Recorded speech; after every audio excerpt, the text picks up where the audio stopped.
Hi everyone, you're very welcome to another edition of NarcCon with myself and a very sleepy Remy there in the background. We finally got to decorate the tree, so Christmas is upon us. If you're listening to this at a different time of the year, apologies, but just like to get into the seasonal feeling on this particular podcast. If you listen to this and if you grasp the intention and the truth behind this particular podcast, you have a much better chance of healing in a more wholesome, fulsome way and quicker, because the truth is here, and the truth, as they say, will set us free, and it does. So I hope that this is going to be very healing for you, particularly at the time of year that you may be listening to it. Narcissists and gaslighting, the darkest of deceits. The narcissist themselves are a deceit in how they present to us and what they say to us and how they make us view life while we're with them without our knowledge of what's actually going on. So I'm going to get into this first of all by defining my definition of gaslighting. I've listened to a few over the years and I've read a few, but this would be my version of what gaslighting is. In my opinion, gaslighting is attempting and sometimes successfully managing to change an individual's perception of reality in order to manipulate them into doing or giving the person something that they need. And for the purposes of our podcast, it's going to be a full-blown narcissist manipulating using gaslighting. Obviously, normal people, I suppose, by definition, those without a diagnosed or assumed personality disorder, will use gaslighting from time to time, in seemingly innocent ways, i.e., oh, it was just a white lie, or you don't tell the exact truth to try and save somebody's feelings. Understandably, sometimes people aren't totally direct with the truth, but gaslighting, for the purposes of manipulation, is a malign maneuver that's used throughout a narcissist's life. It is the way they live their lives. That's my definition of gaslighting. I'm going to go through a few things before I get into kind of a trajectory of how gaslighting operates in the relationship with the narcissist. And when we come to the end, I am hoping that you will have a different perspective. I'm hoping that your thoughts about the truth of the relationship will be more aligned with the truth of the relationship, which will enable you to reframe, to realign, and to get to grips with what really happened, and to dispel some of what we call the cognitive dissonance, which is the brain keeps going back and telling you that you miss this person and that there were really good times in the relationship, which in a small minor amount there may have been, but the overall trajectory of the relationship and the purpose of the relationship was not in your best interests whatsoever. And a lot of people get totally destroyed by narcissists. So let's get into it. The most intelligent of people can be successfully gaslit by a narcissist. Because it is a slow maneuvering process, it goes undetected to a large extent, and it is emotionally driven by the narcissist in order for you to, or you or me or anybody, to accept their version of reality. So a narcissist basically goes through their life distorting reality. And reality is, as the majority of people perceive, a kind of a factual happening of things. In reality, we can all have a subjective perception of the reality, but generally the factual parts or the structures of that reality remain the same for the majority of people. With a narcissist, this is not the case. If they don't like the reality they see, they will totally change that reality to suit themselves. But in doing that, they must bring other people along into their paradigm so that they create a fake reality, but they need another person or other people believing in the fake reality in order for it to exist. It's a total smoke and mirrors type of activity. It's based on deceit, it's based on lies, and it's based on the personal gain of the narcissist with no recourse or no empathy for the destruction they will cause in another's lives. And as you know, I always fall down on the side of saying this is evil.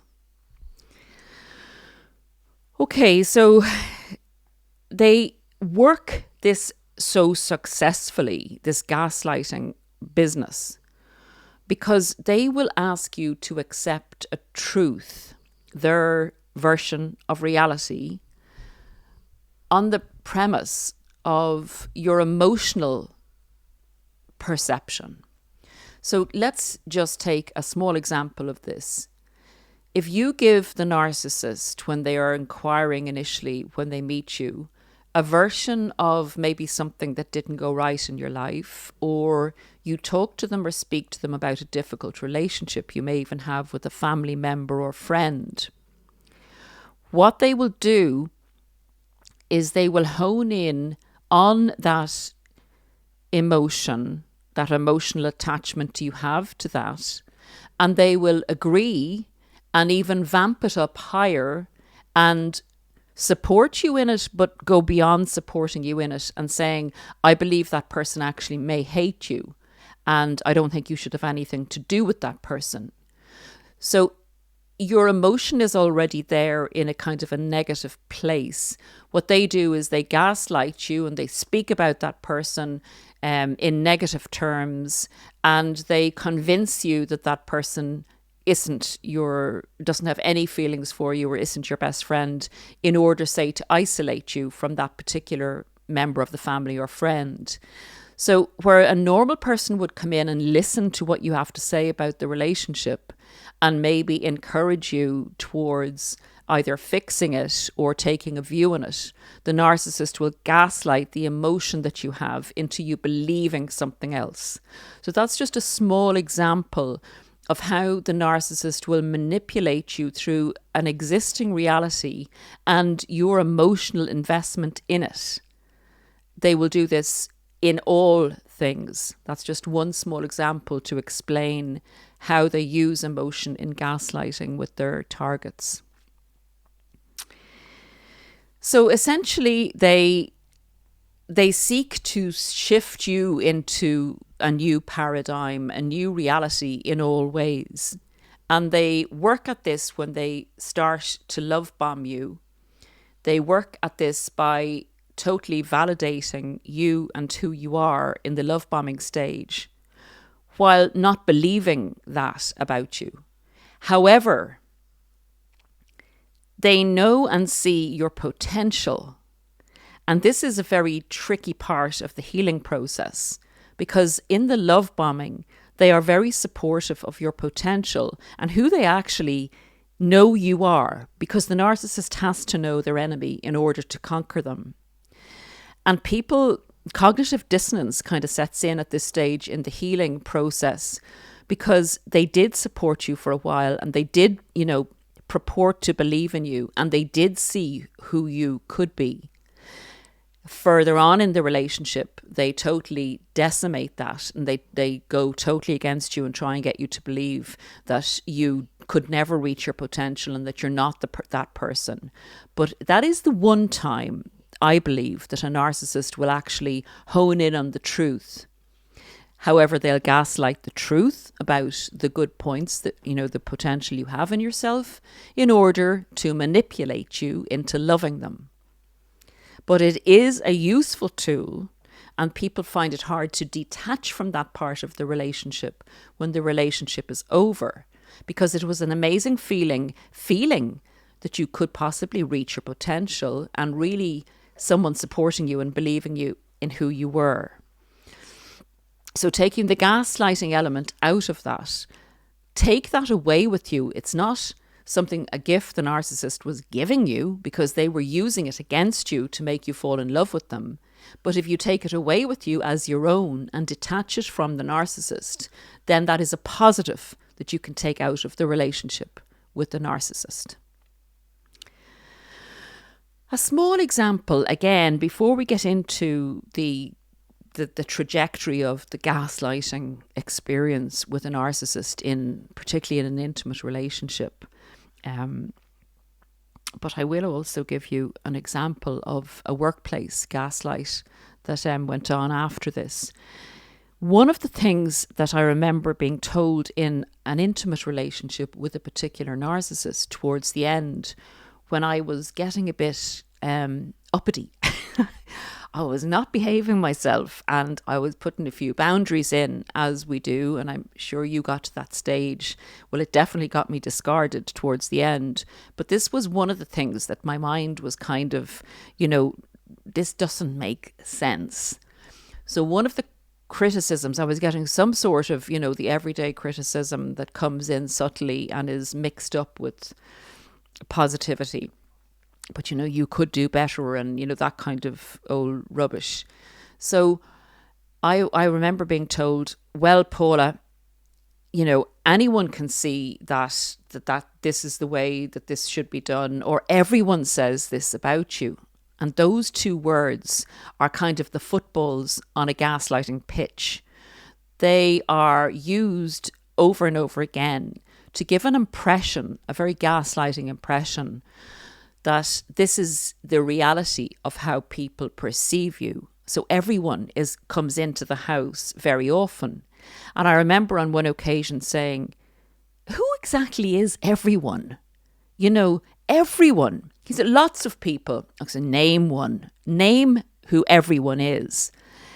No, the narcissist would not name everyone. He would not name anyone, not even one person. I said, give me one name when you say everyone. And the narcissist wouldn't. And actually the reason the narcissist wouldn't was because I think at that stage he knew that I was getting so naughty, for want of a better word, that I would probably go and check up who one person was and ask them, did you say this or do you think this? So in effect, gaslighting is literally the narcissist's view of you and them trying to create their own reality in a certain situation.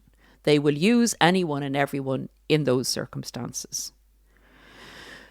The other way that they will manipulate you like this is they'll get you to do something by saying, supposing you have a certain opportunity and you could take it up or not take it up.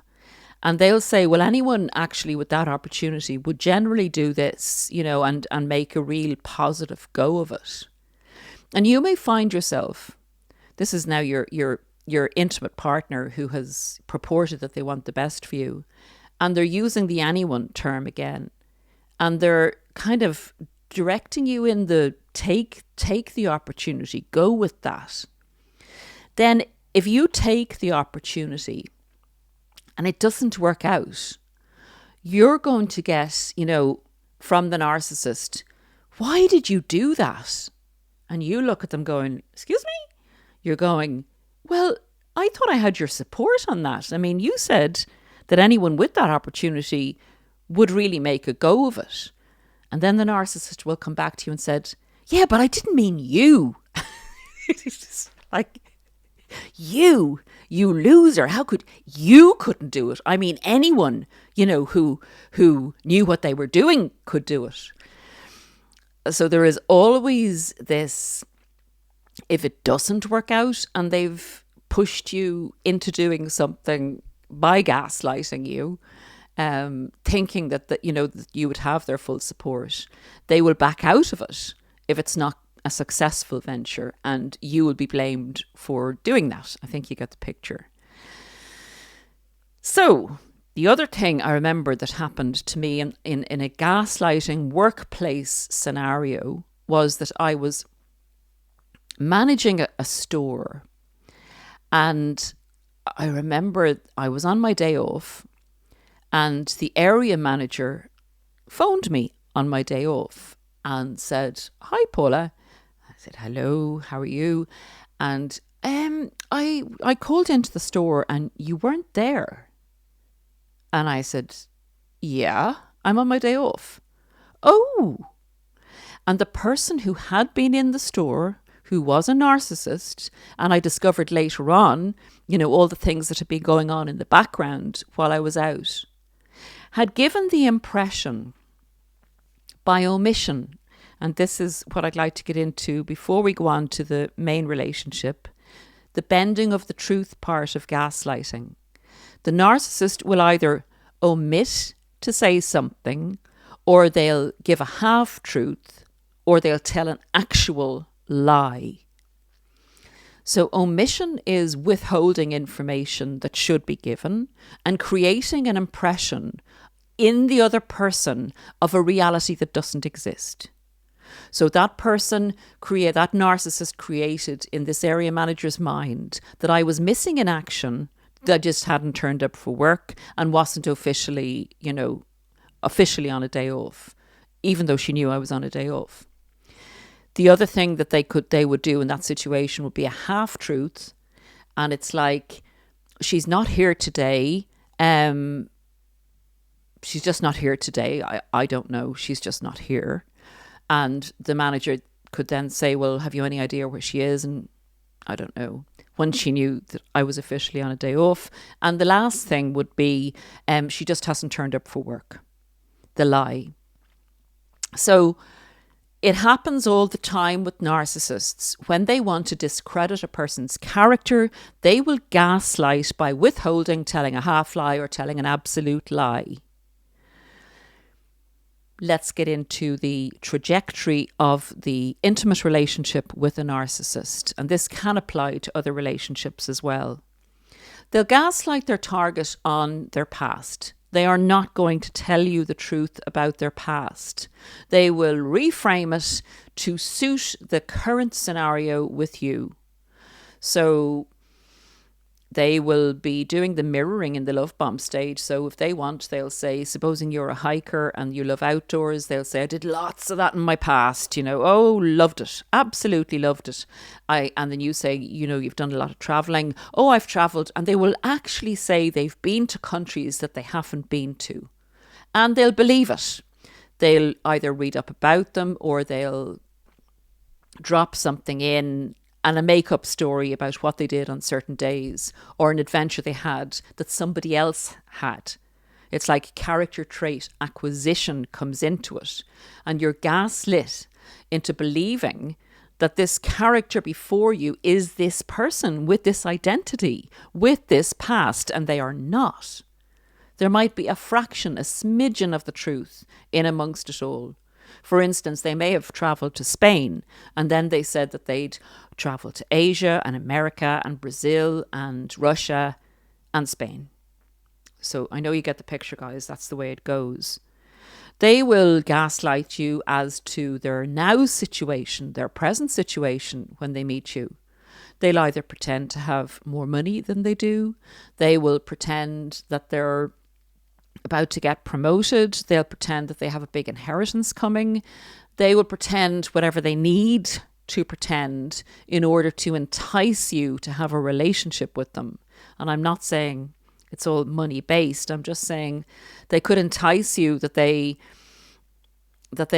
are a spiritual person and that they want to set up a spiritual commune or a group, whatever tickles your fancy, whatever makes you interested in them and makes you align with them and feel that you maybe have met your soulmate, or you've met somebody very interesting, someone you'd like to pursue time with. That's what they'll create for you, as you know, people that are experienced here. The discovery of the lies that they tell, this can happen 2 and 3 years later. Or you are sitting there, you go for a walk on your own and you're thinking of all these incredible things they've told you. And then something doesn't quite sit right. And you're going, but how could they have done that in that many years when they said they were, say, studying during that year? Or, you know what I mean? There's some anomalies in their stories because they lie all the time. So they aren't telling the truth. So they get tricked out with their own lies. And then they have to go, oh, I didn't say that. No, I didn't say that. Oh, you picked that up wrong. You picked that up wrong. I didn't say I was there for 2 years. I was only there for 6 months. And again, that's making you doubt your reality and all the time manipulating you into questioning yourself. And you have to have a very steadfast belief in your own memory. And as the narcissist exhausts you in relationships, it is so much harder to have confidence in yourself because you do become forgetful. Not as much as the narcissist is saying, but you are stressed and you are dealing with chaos with the narcissist up and down of emotional regulation. With the withdrawing and the coming to you, nothing is ever stable enough for you to get a good grip on reality until you back away or somebody intervenes and points things out to you that just couldn't be true. And you will resist that, even at that point, because you don't want to let something with so much potential that makes you feel sometimes really good go. They will manipulate you with stories as well about how, like one story I got was one narcissist I was with was saying that his ex-partner was, I think he said lawyer. She was a lawyer. And I remember then, as time went on, more questions I would ask, more people would give information about the narcissist ex-partner, etc. And I finally realised this person was not a lawyer at all. This person was an admin assistant or a legal executive in a lawyer's office. And I remember actually then, it could be years later that it clicked with me. It clicked. And I remember saying it to the narcissist. Do you know what he did? He grinned. So the narcissistic smirk. It's unbelievable how much they actually even enjoy getting one over on you.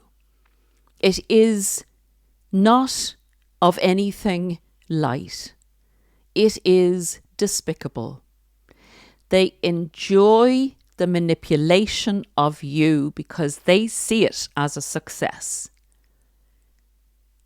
They see themselves in a very powerful position and they see it as a success.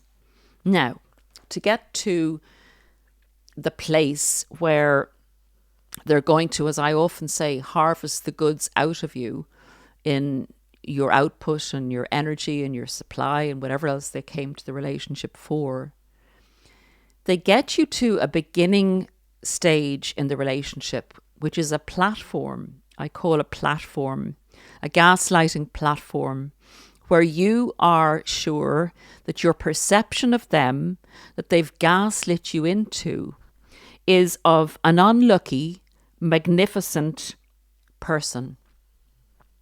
That's the best way I can describe it. They've had bad luck because they will often appear as a victim of circumstance, but they're truly magnificent. They have all these accolades to their bow. They have traveled the world. They have met famous people. They know how to do things. And as I said to you, I think in a podcast before, I asked the narcissist jokingly, because they said they were so sure about certain facts, I said, and I guess you know everything. They said, yes. And I remember saying, yeah, but you know everything. And they said, yes, I do. So anyway, they will gaslight you very confidently that they are magnificent, unfortunate heroes in a very superior manner, and that they have just been unlucky in the recent past. So you believe that you have a prize, you believe that this person is wonderful, and you are beginning to love them based on a series of lies. A series of lies. Again, going back to omission, they may have left something out that would have totally changed the story that they've told you. Totally changed the story, the truth of the story. Or they've told you, they've taken a smidgen of the truth and they've built up a totally false reality around it. Or they've told an actual direct lie, even down to location, timing, everything. And they have chosen to believe that reality. Therefore, they're very good at convincing you that that reality is true, because that's the reality that they decided that they wanted to live in. So, people can say to me in coaching, they were so convincing, like they really believed it. Well, they believe it, but they'll know that it's not true.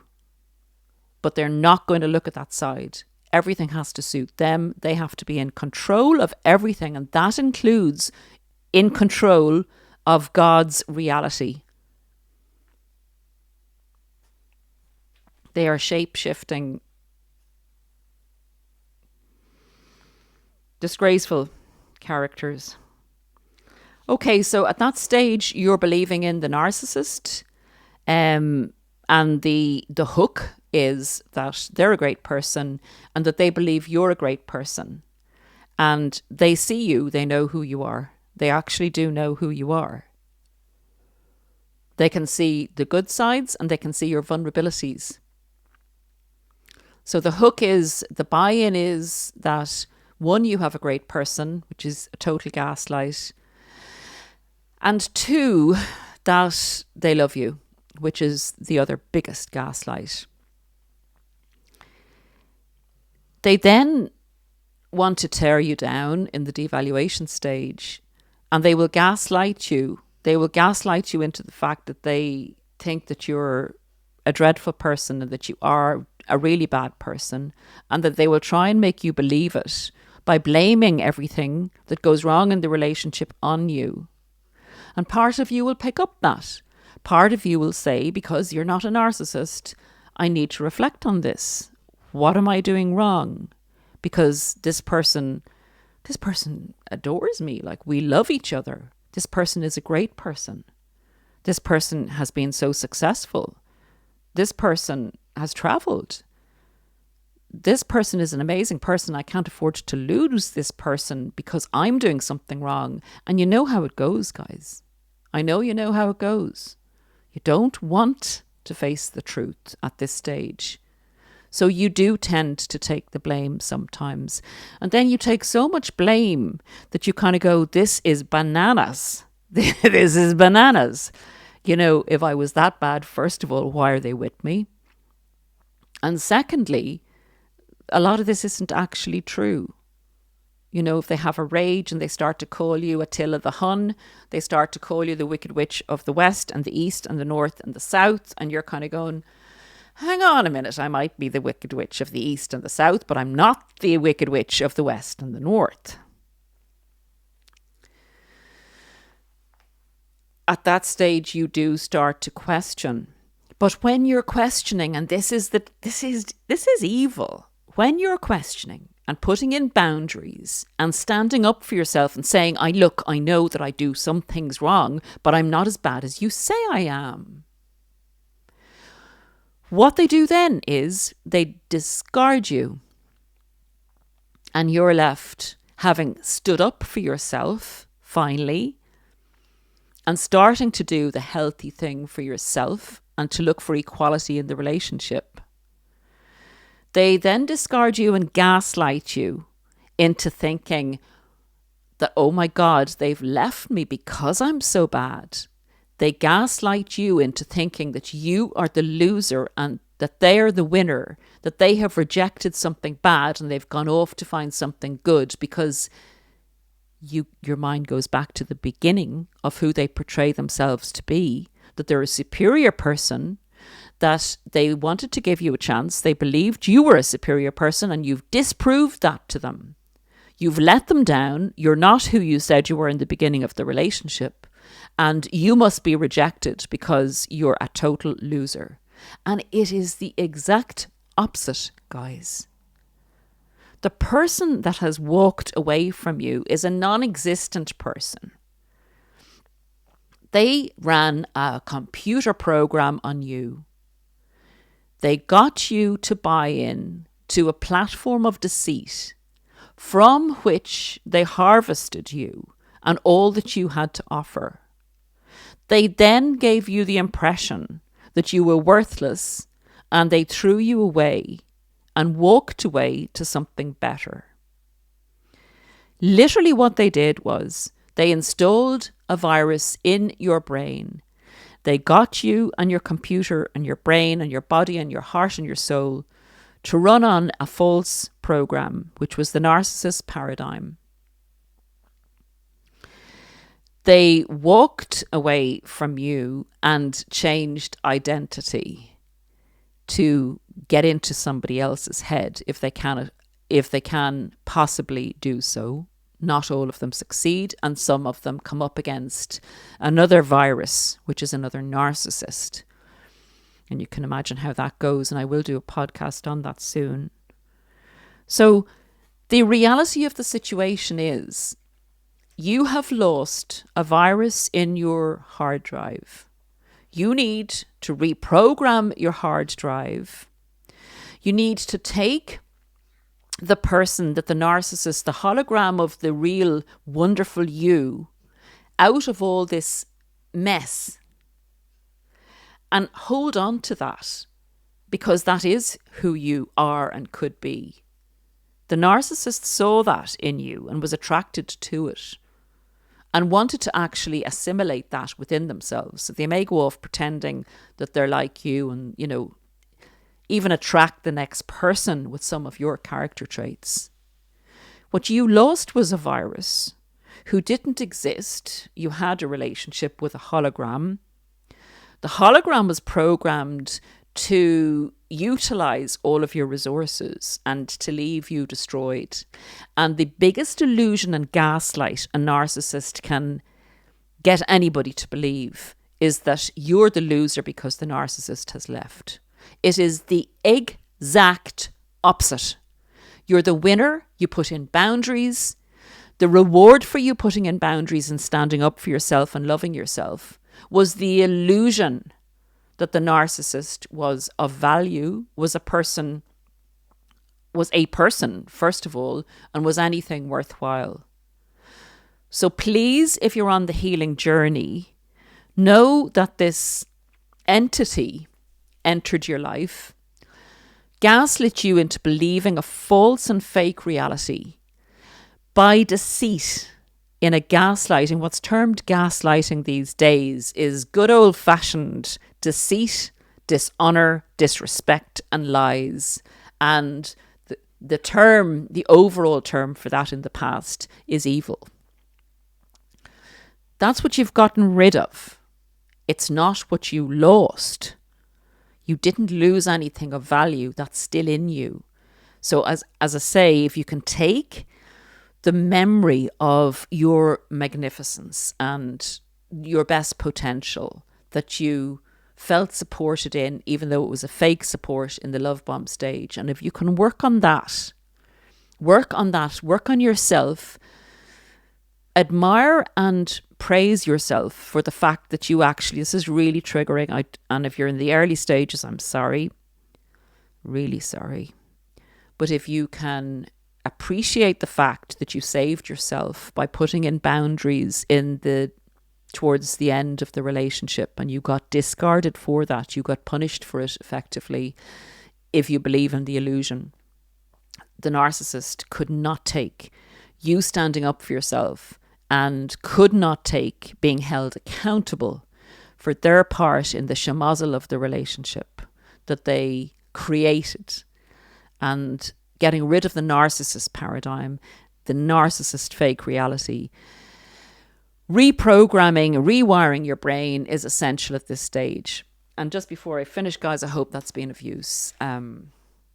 Anybody that has read the book if you're still with me at this stage, Weaponized Love that I brought out there a number of months ago. If you've bought it and read it and like it, I guess, it's on Amazon, would you take the time as a happy Christmas for me and leave a review? That would mean the world to me.